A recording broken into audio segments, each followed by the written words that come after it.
Il faut que le monde reconnaisse le plein droit de son Fils comme Seigneur vers la constitution du royaume de son Fils.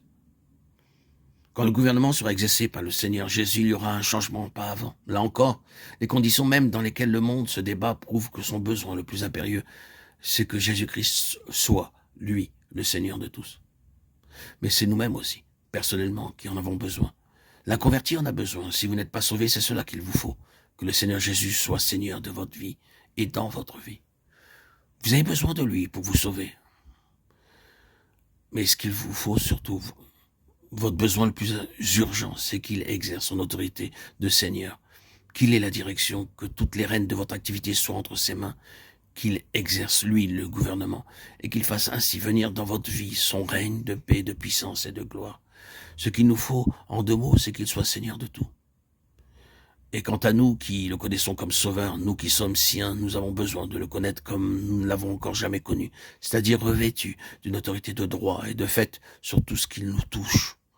Ce qu'il faut, croyants, c'est que le Seigneur Jésus monte effectivement sur le trône, prenne en main le gouvernement et exerce sur tous les départements de notre vie le pouvoir auquel il a droit.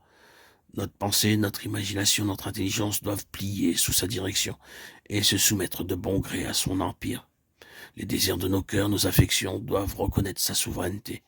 Notre volonté, nos décisions, tout ce qui représente une détermination à prendre ou un choix à faire, doivent lui être subordonnés. Il nous veut tout entier dans un état d'abandon et de soumission à son règne, de sainteté pratique, de victoire, de joie, de paix. Oui, même le croyant, même celui qui est sauvé a besoin de l'avoir comme Seigneur de tout. Et si nous sommes si nombreux à souffrir d'une vie étriquée, si le rendement de notre travail et de notre service est si faible, si notre joie chrétienne est souvent si voilée, j'ai la conviction qu'il y a dans toutes ces choses un seul et même problème. Et nous trouverons la solution de ce problème que lorsque nous laisserons l'autorité absolue de Jésus-Christ s'exercer librement sur nous. S'il y a une chose qui transparaît plus que toutes les autres dans ces 2 chapitres des Actes, le chapitre 2 et le chapitre 10, c'est bien cela. La métamorphose de l'existence quand Jésus-Christ est devenu Seigneur de tout.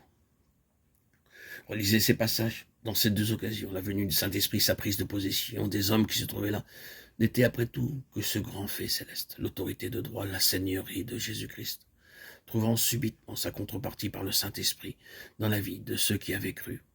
La plénitude de l'Esprit n'a pas d'autre sens. En d'autres termes, une vie remplie du Saint-Esprit et une vie qui fait rayonner autour d'elle l'autorité et la souveraineté de Jésus-Christ. Regardez encore une fois cette histoire, c'est merveilleux ce qui peut se passer quand le Seigneur a la place à laquelle il a droit. C'est un changement à vue, même chez les hommes de premier plan.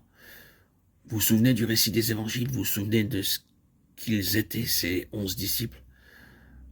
Leur inaptitude de tous les instants entrait vraiment dans la pensée de leur maître, la longue histoire de ces déceptions avec eux, de leur déficit constant. Oh, mais quels hommes ils sont devenus maintenant, quelle transformation. Leur impuissance, elle s'est changée en victoire. On ne pouvait pas compter sur eux et les voilà maintenant hardis et courageux comme des lions. Et on voit très bien qu'ils ne reculeront pas devant la mort.